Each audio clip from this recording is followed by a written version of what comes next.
en horas críticas que está todo el mundo en Zoom, ¿viste? Bueno, está colapsada las redes, ¿qué va a hacer? Estamos con esta masificación de conexiones y Zoom o conversatorios, todo el mundo elige este horario, ¿no? Es bastante crítico. Jorge, lo que me pareció muy interesante de la ley, la igualdad de derechos. La igualdad de derechos del trabajador presencial con el trabajador que teletrabaja. Porque si no hay una tendencia empresarial a ponerle una segunda categoría.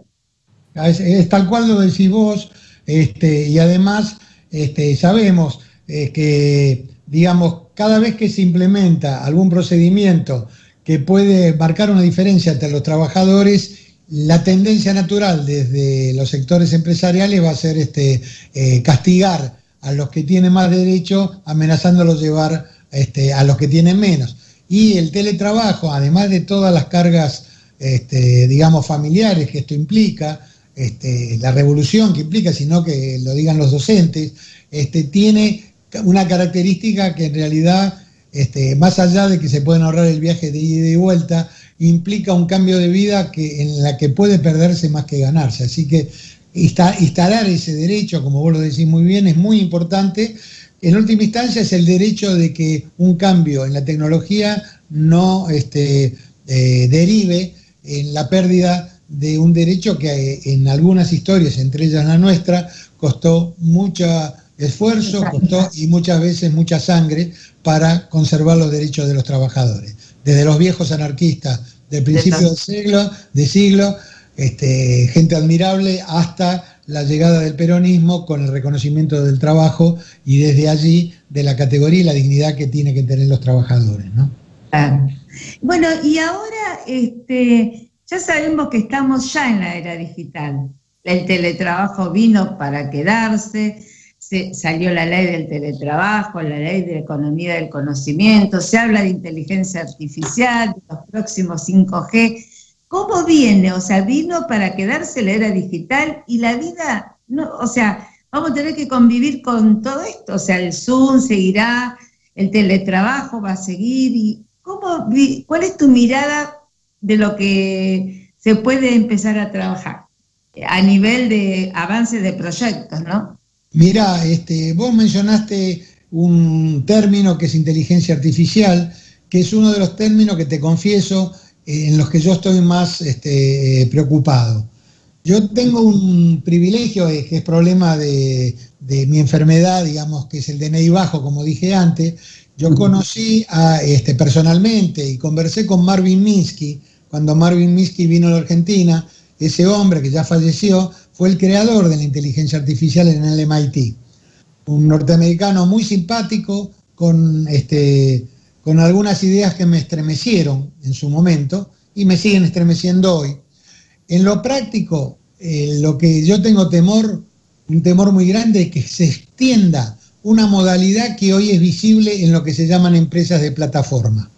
Es decir, Uber, Globo y demás tienen un sistema de administración y de gestión, de control, que se hace a través de programas con inteligencia artificial, en donde el chico que va con la bicicleta, muchas veces el chico o la chica, jugando la vida, como se ve en el barrio cuando uno baja y mira los pibes que pasan trayendo cosas, cuya asignación de tarea y control se hace a través de un sistema que es ajeno a la estructura tradicional del jefe de personal, en donde uno podría discutir y donde el delegado gremial podía intervenir para sentarse con él y defender el trabajo o el derecho de algún trabajador. La inteligencia artificial, como ustedes saben, maximiza los objetivos que se le plantea a quien la crea, con una característica que es que tiene la capacidad de autoaprender, no de modificar parámetros por la modificación del input, de la entrada de datos, sino de autoprogramarse y cambiar conductas a partir del aprendizaje que los datos y el contacto con la realidad exterior determinan. Entonces, yo tengo un fantasma y un temor muy grande que quiero especificarlo, y no es ciencia ficción, sino es realidad. Es si este tipo de mecanismos se extiende en la gestión, en todas las actividades, los trabajadores de la gestión, empezando por el Estado, siguiendo por las empresas que hacen esencialmente gestión y por los empleados de administración, ventas, etcétera, que son de gestión, van a tener, se hacen con teletrabajo, van a tener enfrente en la pantalla, en algún momento, un cambio que en lugar del jefe que administra, digamos, su trabajo y lo califica para su ascenso o descenso, van a tener una lógica implementada desde el sector, digamos, empresario, que sabemos la lógica es maximizar ganancia, o sea, minimizar costo, o sea, disminuir las ventajas, los derechos que el trabajador tenga.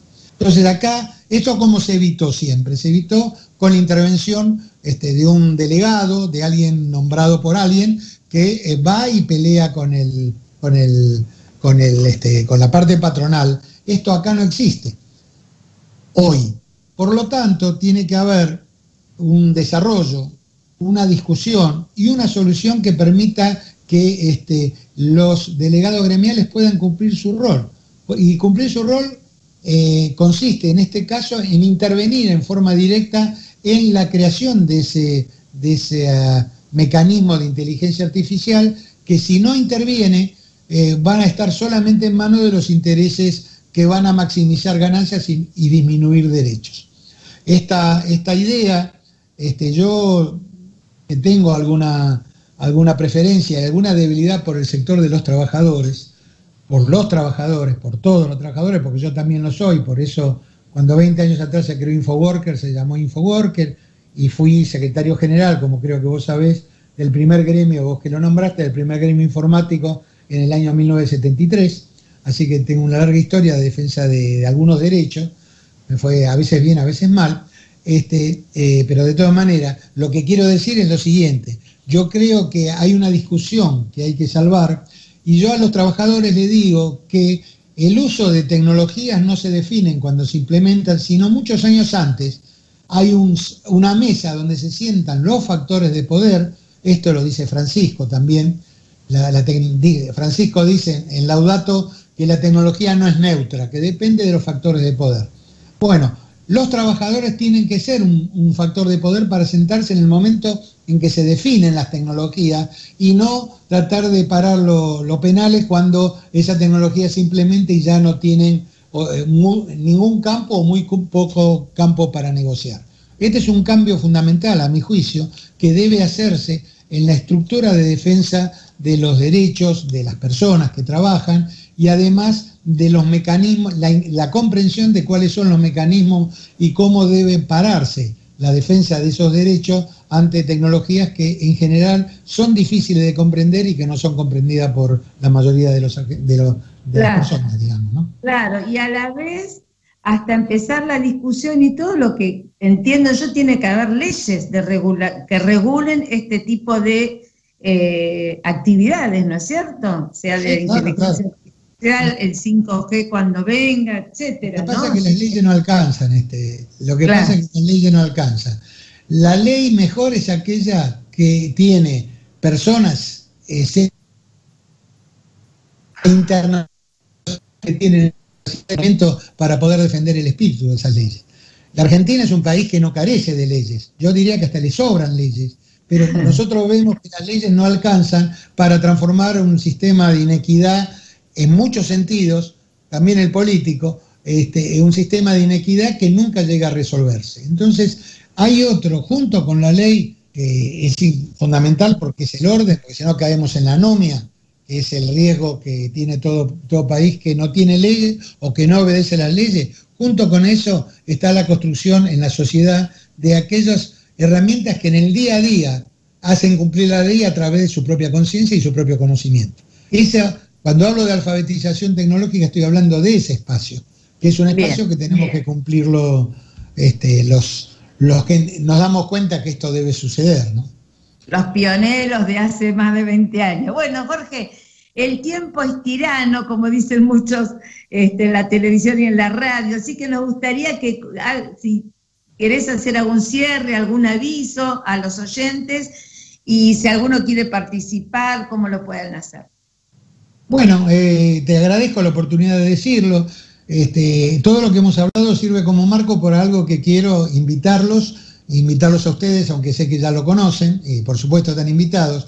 El lunes que viene vamos a hacer una jornada de reflexión sobre teletrabajo organizada por nuestro foro y por Infoworkers, que ya lleva 20 años como asociación civil, no es un gremio, aclaro para aquellos que están en el gremio, no es un gremio, es una asociación civil que se creó cuando yo estaba en la Universidad de Quilmes y que en realidad plantea el perfil de discutir las cosas que tienen que ver con la gente que está relacionada con las técnicas de informática y trabaja de eso, que en esos años, hace 20 años eran pocos o menos que ahora, y ahora vamos a ser todos. Entonces, ese evento se va a hacer por Zoom a las 18 horas el día lunes, como digo. Es una jornada, es decir, de reflexión, un mecanismo muy exitoso que nos va a permitir escuchar más que hablar sobre estos temas el pensamiento del conjunto de aquellos que quieran concurrir. Ordenadamente, a través por escrito, nosotros tenemos una técnica que puede sistematizar todos los pensamientos. Va a haber empresarios, va a haber trabajadores, va a haber dirigentes gremiales, va a haber políticos, va a haber técnicos, va a haber profesionales. Una mezcla interesante, va a haber periodistas. Una mezcla interesante donde todos van a poder expresar su pensamiento, y nosotros tenemos un mecanismo que llamamos de esencialización para tratar de sacar de ahí, digamos, una foto aproximada. Es como un focus group ahora, aunque nosotros lo hacemos hace muchos años. Una foto aproximada de cuál es el pensamiento sobre este tema y que sirva para la discusión honesta sobre él. Así que yo invito a todos los oyentes, a través tuyo, a que participen, porque realmente es un lugar para decir lo que se piensa. Perfecto. ¿Cómo es el sitio, la dirección? ¿A qué correo puede? No, yo le diría que escribieran directamente al sitio web, que ahí está la forma el link como para poder inscribirse, que es por inscripción, que es foro para el día después.net.ar. Cuando se entre, repito, ¿no? Foro para el día después.net.ar. Perfecto. Pueden inscribirse. Muchísimas gracias, fue una entrevista. ¿Te sentiste cómodo? Muy cómodo, porque vuelvo a decir, aunque hace poco me siento entre amigos, así que es la mejor forma de nosotros también. Bueno, te agradecemos muchísimo tu tiempo, sé que estás muy ocupado, sabemos que estás muy ocupado, y bueno, nos vamos a